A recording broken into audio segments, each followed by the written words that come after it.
E a gente fala agora sobre um assunto que destrói vidas e desestrutura famílias inteiras. Eu estou falando sobre o vício em drogas. O relatório mundial sobre drogas aponta crescimento do número de viciados. E para falar sobre essa realidade preocupante, eu vou conversar agora com a coordenadora do projeto de redução de danos, a Daniele Ribeiro Alves. Boa noite, Daniele. Prazer muito grande tê-la aqui no Jornal do Estado, viu?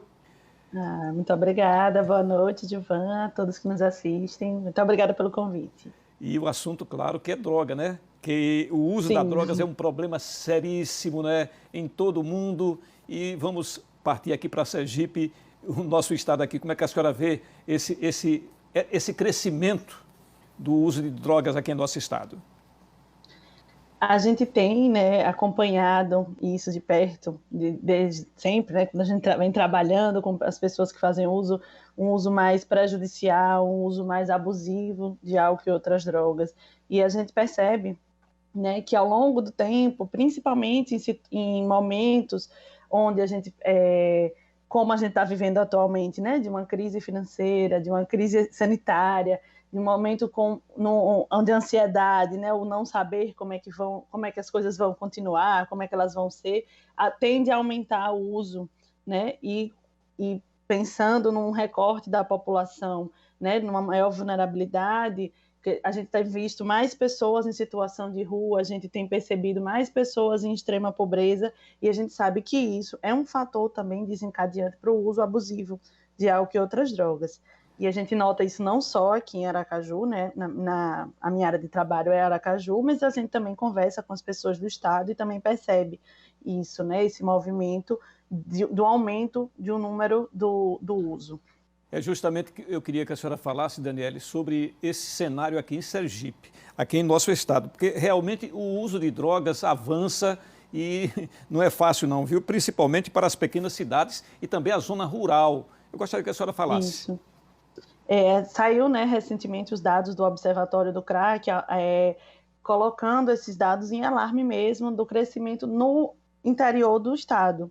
Em Aracaju, a gente consegue aí ter uma rede, um suporte, né, maior, e a gente vem cuidando disso. Não quer dizer que o problema não exista, não é isso, mas talvez uma diferença em ter aumentado muito, né, o número no interior, em locais que não havia comumente o uso de outras substâncias. A gente observava ali o uso, predominância do álcool, né, do cigarro, mas a entrada do crack, né, de outras substâncias, da cocaína, do crack, acredito que também da maconha, mas o observatório ele foca mais no uso do crack, e a gente vê esse aumento, né?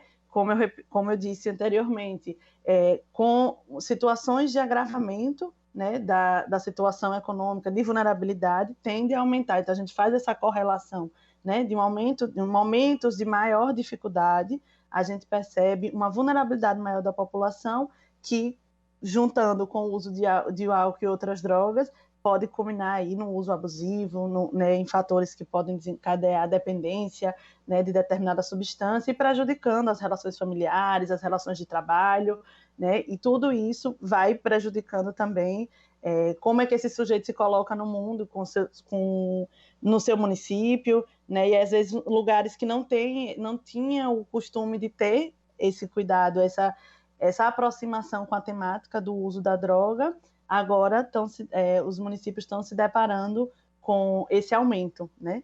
E a gente precisa cuidar também, tanto não só em Aracaju, mas em todo o estado. Em todo o estado.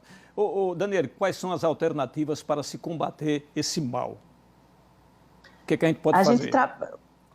A gente entende esse uso, né, como multifatorial, e a gente precisa de suporte tanto, né, não só da saúde, né, mas também do suporte da assistência social, né, de pensar as políticas de educação, né, de esporte, de lazer, de outras oportunidades de trabalho. Isso tudo a gente entende que faz parte, né, da vida, que constitui o sujeito, e pode tanto potencializar um cuidado maior, se a gente tem as coisas mais equilibradas na nossa vida, um cuidado maior, mas também se alguma dessas questões, né, como uma família que está ali com os vínculos rompidos, situações de vulnerabilidade financeira, né, de fome, e isso tudo pode culminar em um uso maior. Então, a gente precisa cuidar não somente da pessoa, né, entendendo esse problema que ela está naquele momento, passando por